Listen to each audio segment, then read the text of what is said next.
Hey guys, Shax here, and in this video, I'll show you how to automate Bing searches.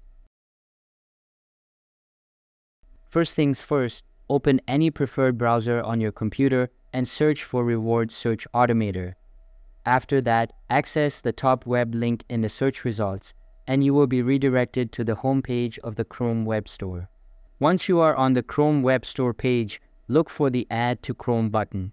Click on it to install the extension, and once it's done, you will see a confirmation message indicating that the extension has been added to your browser. After the installation is complete, click on the puzzle icon at the top right corner of your browser. Here, you want to make sure to pin the extension so you can easily access it whenever you need. Next, open the extension by clicking on its icon. You will be prompted to select the Auto Search Occurrence.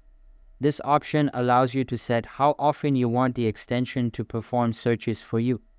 After selecting your preferred settings, click on the Search button. Now, the extension will start searching random topics automatically. This means you don't have to manually search for things anymore. As it runs, your reward score will increase automatically, allowing you to earn points without any extra effort. So that's all for this video.